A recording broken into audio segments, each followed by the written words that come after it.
പ്രിയമുള്ളവരെ നമസ്കാരം. ഇപ്പോൾ ഒരു വീഡിയോ ചെയ്യാൻ പോകുന്നതിന്റെ പ്രത്യേക കാരണമുണ്ട്. കാരണം മറ്റൊന്നുമല്ല, ഒരു സ്വന്തം ബാപ്പയെ മക്കള് വളരെ ക്രൂരമായിട്ട് മർദ്ദിക്കുന്ന, കല്ലെടുത്തെറിയുകയും വളരെ അനാവശ്യമായ വാക്കുകൾ വിളിച്ചുകൊണ്ട് അധിക്ഷേപിക്കുന്ന തരത്തിലുള്ള വീഡിയോ സോഷ്യൽ മീഡിയയിലൊക്കെ വളരെ വ്യാപകമായിട്ട് ഇപ്പൊ പ്രചരിച്ചുകൊണ്ടിരിക്കുകയാണ്. ഇന്നും ഇന്നലെയൊക്കെ ആയിട്ടില്ലേ.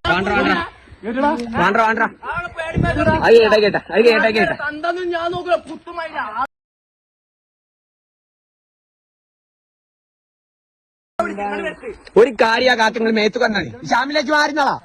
ഒരു കാര്യങ്ങൾ മേത്ത്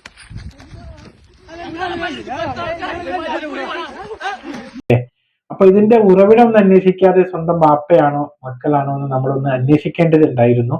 അപ്പോൾ ഞാൻ ഇതിനെക്കുറിച്ച് ഒരു അന്വേഷണം നടത്തി. ഇതിന്റെ ഉറവിടം എവിടെ നിന്നൊക്കെ അന്വേഷിച്ച സമയത്ത് മലപ്പുറം ജില്ലയിലെ തിരൂര് തലക്കടത്തൂർ എന്ന് പറയുന്ന സ്ഥലത്താണ് ഇത് ഉണ്ടായത്. അവിടെ നോക്കുമ്പോൾ ഈ മക്കള് ഈ ഒരു വാപ്പയെ ഒരിക്കലും വിളിക്കാൻ പറ്റാത്ത വാക്കുകളാണ് അവിടെ അവർ വിളിച്ചുകൊണ്ടിരിക്കുന്നതും, വാപ്പയാണെങ്കിലും മക്കളായിട്ടും ഏറ്റുമുട്ടുന്നതും. ഇങ്ങനെ ഒരിക്കലും സംഭവിക്കാൻ പാടില്ലാത്ത ഒരു സംഭവമാണ് നടന്നത്. പക്ഷെ സ്വന്തം ബാപ്പയല്ല എന്നാണ് അറിയാൻ കഴിഞ്ഞത്. അതെല്ലാം അറിയാം. കോഴിക്കോട് ജില്ലയിൽ തന്നെ താമരശ്ശേരിയിൽ ഇതിനു മുമ്പ് ഒരു 10 ദിവസം മുമ്പ് ഉണ്ടായ ഒരു സംഭവം. താമരശ്ശേരിയിൽ വെട്ടിക്കൊന്ന ഉമ്മയുടെ ചരിത്രം ഇന്നിങ്ങനെ വരുന്നുണ്ട് പത്രങ്ങളിലും കട്ടിങ്ങുകളിലും. ആറ്റുനോറ്റ് വളർത്തിയ മോനാണ്, പൊന്നുമോനാണ്, തങ്കക്കൂടാണ്, പേരിട്ട ചരിത്രം, ഭക്ഷണം കൊടുത്ത ചരിത്രം, സ്കൂളിൽ ചേർത്ത ചരിത്രം, കോളേജിൽ ചേർത്ത ചരിത്രം, ആ മോൻ അത്രയും സ്നേഹിച്ച ഉമ്മാന്റെ കഥ താമരശ്ശേരിക്കാരിങ്ങനെ എഴുതി വിടുമ്പോ നീറ്റലുണ്ട്. പ്രിയപ്പെട്ടവരെ, നമ്മുടെയൊക്കെ മക്കൾ നമ്മളെ കൊന്നില്ല എന്നേ ഉള്ളൂ. 1000 വട്ടം മനസ്സുകൊണ്ട് ചിലപ്പോ കൊന്നു കഴിഞ്ഞിട്ടുണ്ടാവും. ഈ വാർത്ത കണ്ട് നമ്മുടെ മക്കൾ കരഞ്ഞിട്ടുണ്ടാവൂല. അതാണ് ഏറ്റവും വലിയ അത്ഭുതം. ഈ വാർത്ത കണ്ട് ചിലപ്പോൾ നമ്മുടെ മക്കൾ കരഞ്ഞിട്ടുണ്ടാവൂല. അത് ആവശ്യമായി പോയിന്ന് ചില മക്കളെങ്കിലും പറഞ്ഞിട്ടുണ്ടെങ്കിൽ, ആ മക്കൾ നിങ്ങളുടെ വീട്ടിലുണ്ടെങ്കിൽ നിങ്ങൾ എങ്ങനെ ജീവിക്കും? ആ പ്രിയപ്പെട്ട മക്കളുടെ മനസ്സുകൊണ്ട് 1000 വട്ടം ഇതുപോലെ വെട്ടിക്കൊന്നുകളയും. കൊന്നു കഴിഞ്ഞിട്ടുണ്ടാവും ചിലപ്പോ ഉമ്മയും ഉപ്പയും ഒക്കെ. ആ രീതിയിലാ ജീവിക്കുന്നത്. നമ്മളൊന്ന് നോക്കുക, ആ ഉമ്മയെ അവൻ വെട്ടുന്ന സമയത്ത് എത്ര വട്ടം ആ ഉമ്മ മകനോട് യാചിച്ച് കാണും. മോനെ, നിന്റെ ഉമ്മയല്ലേ ഞാന്, എന്തിനാ എന്നോട് ഇങ്ങനെ ചെയ്യുന്നത്? ആ ഉമ്മന്റെ കണ്ണുകളൊന്നും നിങ്ങൾ ചിന്തിച്ചു നോക്ക്.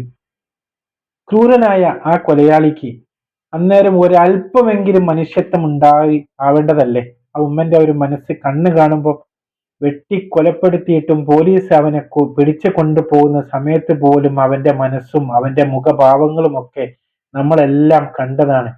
ഇതൊക്കെ എന്താണ് ഇങ്ങനെ സംഭവിക്കുന്നത്? മയക്കുമരുന്ന് തന്നെയാണ്, വേറെ ഒന്നുമല്ല. ഇപ്പൊ അടുത്ത് നമ്മൾ ഒരുപാട് എല്ലാം കണ്ടത്. ഇപ്പോ ഇന്നലെ കൊല്ലം അഞ്ചല് നിങ്ങളെല്ലാം കണ്ട്. എന്താ ജമീല ബീഗം, ജമീല ബീവി എന്നൊക്കെ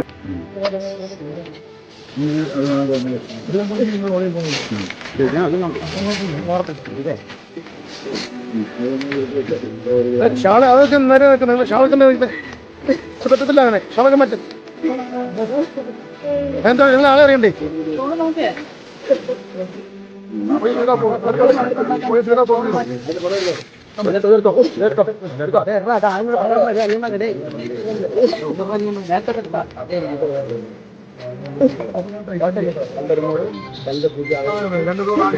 പറയുന്ന ഒരു 10-45 വയസ്സുള്ള ഒരു സ്ത്രീനെ പിടിച്ചു കൊണ്ടുപോകുന്നത് നമ്മൾ കണ്ട്.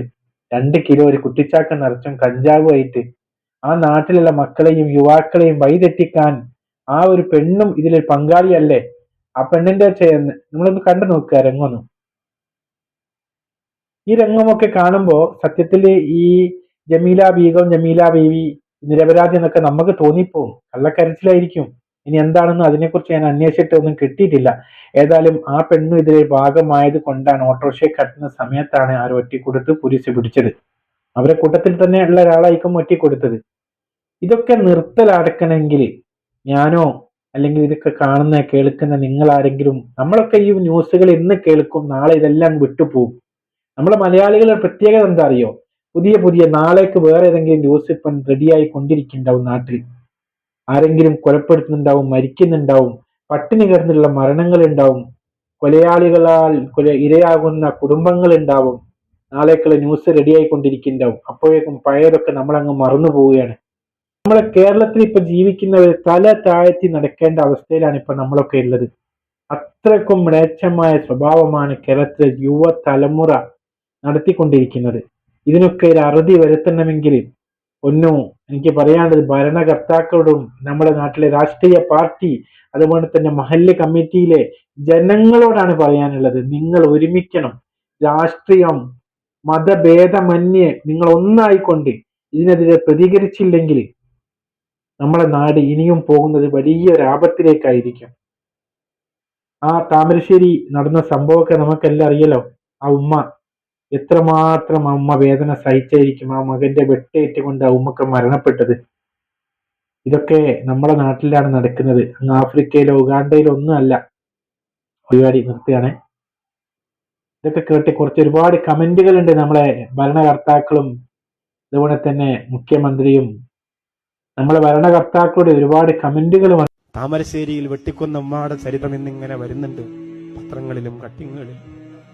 ആറ്റുനോറ്റ് വളർത്തിയ മോനാണ്, പൊന്നുമോനാണ്, തങ്കക്കൂടാണ്, പേരിട്ട ചരിത്രം, ഭക്ഷണം കൊടുത്ത ചരിത്രം, സ്കൂളിൽ ചേർത്ത ചരിത്രം, കോളേജിൽ ചേർത്ത ചരിത്രം, ആ മോൻ അത്രയും സ്നേഹിച്ച ഉമ്മാന്റെ കഥ താമരശ്ശേരിക്കാരിങ്ങനെ എഴുതി വിടുമ്പോ നീറ്റലുണ്ട്. പ്രിയപ്പെട്ടവരെ, നമ്മുടെയൊക്കെ മക്കൾ നമ്മളെ കൊന്നില്ല എന്നേ ഉള്ളൂ. 1000 വട്ടം മനസ്സുകൊണ്ട് ചിലപ്പോൾ കൊന്നു കഴിഞ്ഞിട്ടുണ്ടാവും.